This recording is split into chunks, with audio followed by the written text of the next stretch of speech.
Alright, I'm back. The Congress opened with a plea with the museum's president about to enlighten government in the prevention of the spread and multiplication of worthless members of society. Unquote.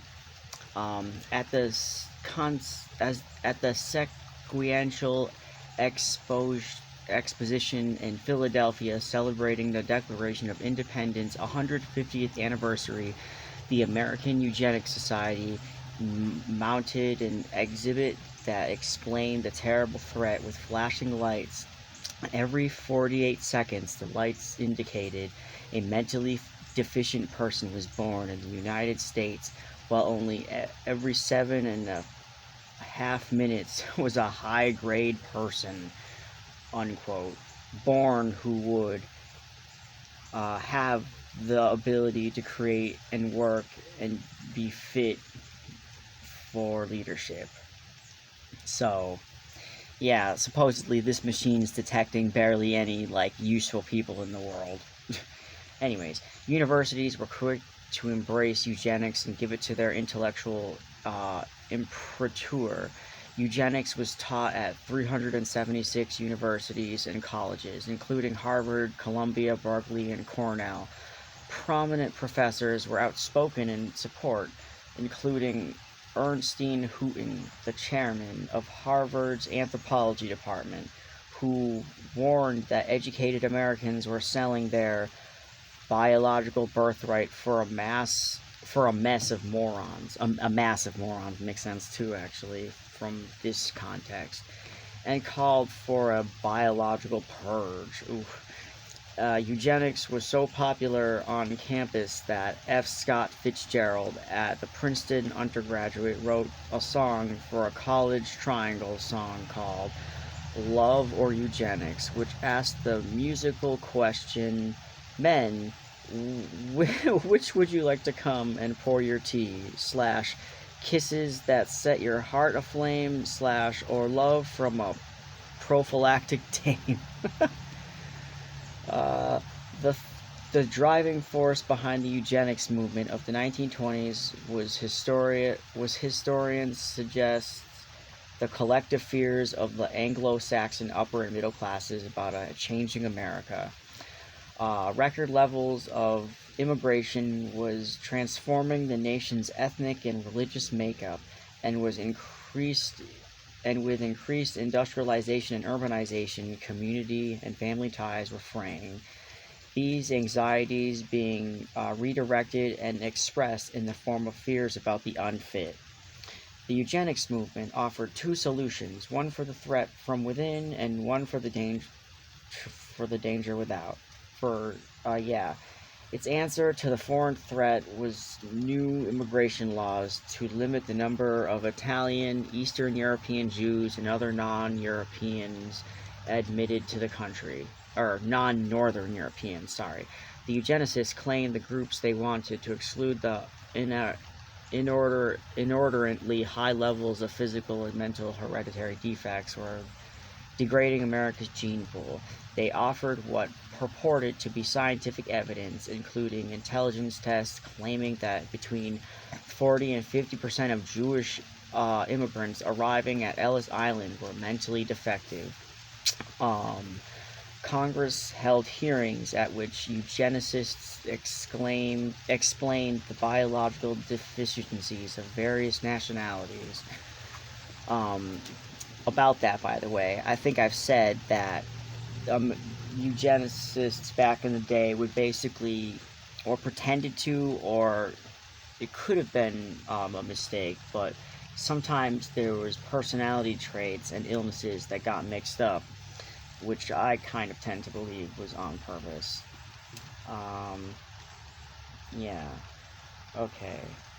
Um, they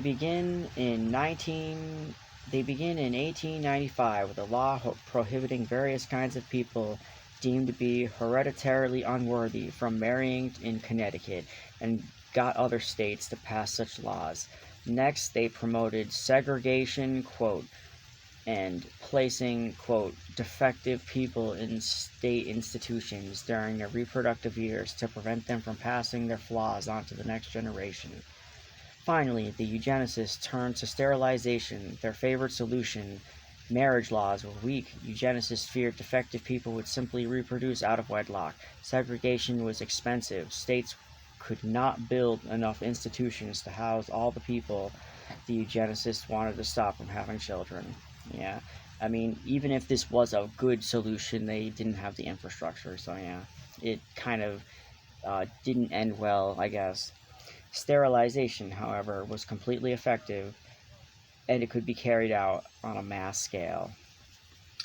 Starting with Indiana in 1907, states adopted legislation authorizing forced sterilization of people judged to have hereditary defects.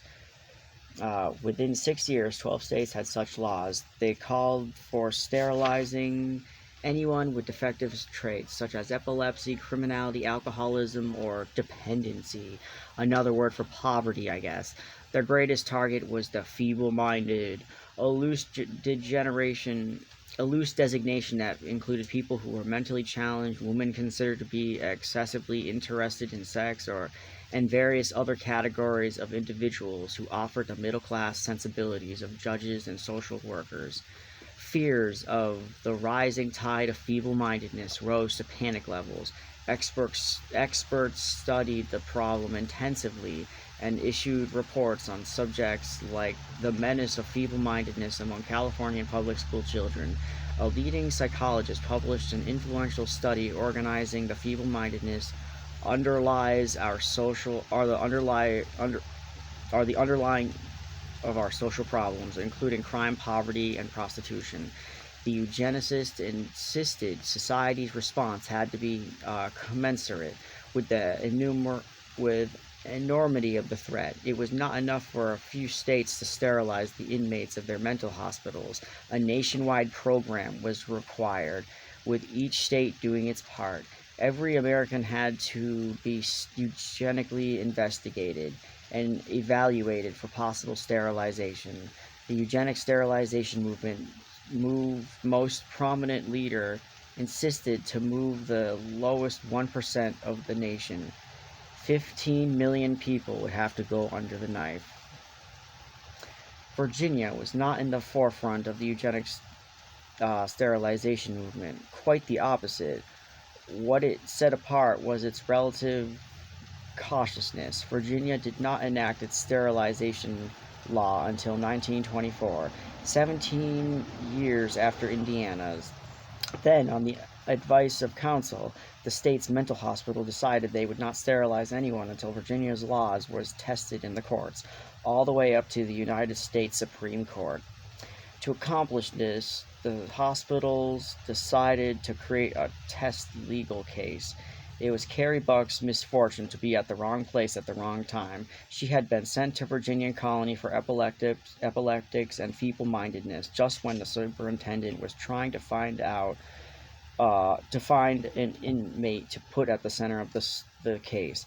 Carrie had precisely the personal attributes the eugenicists were looking for. She had been degenerate, feeble-minded, she had been designated feeble-mindedness. As a woman who had given birth out of wedlock at 17, she embedded the eugenic nightmare of the feeble-minded reproducing rapidly and flooding the nation with defectives.